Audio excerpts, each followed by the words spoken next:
ఇచ్చినటువంటి తీర్పు ద్వారా ప్రజలకు జరిగే మంచి ఏమిటి, ప్రజలకు చెడు జరుగుతున్నప్పుడు ప్రజా స్పందన ఏ విధంగా ఉండాలి, ఈ రెండు అంశాలు ప్రజాస్వామ్యంలో అందరూ కూడా ఆలోచించాల్సింది.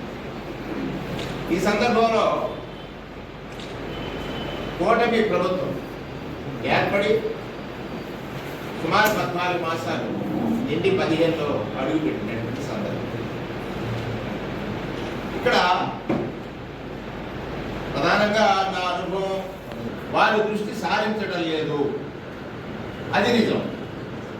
ఈ నిజాన్ని ప్రజాపక్షాన్ని ప్రశ్నించేటువంటి ప్రతిపక్షం పైన ఏదో ఒక నింద వేసి ఒక అబోధ కల్పన సృష్టించి తద్వారా ప్రజల దృష్టిని ఆ సమస్యలపై వెళ్లకుండా చూసేటువంటి ప్రయత్నం జరుగుతూ ఉంది.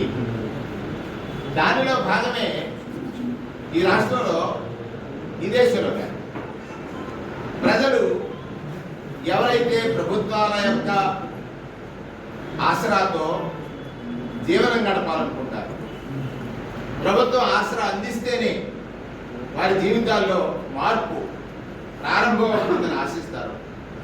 అటువంటి ప్రజలకు అందాల్సినటువంటి వాళ్ళు సంక్షేమాలతో పాటుగా తోడ్పాటు, ఈ రెండు అందించడంలో ఈ ప్రభుత్వం పూర్తిగా విఫలమైంది.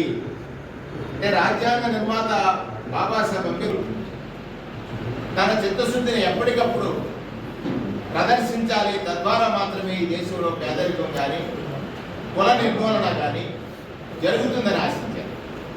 దానిలో భాగమే ఇవాళ మనం గడిచినటువంటి వారం రోజులుగా చూస్తున్నాం. ఈ రాష్ట్రంలో ముఖ్యమంత్రి గారి మాటలు ఎప్పుడు ఎలా ఉంటాయంటే క్వాంటమ్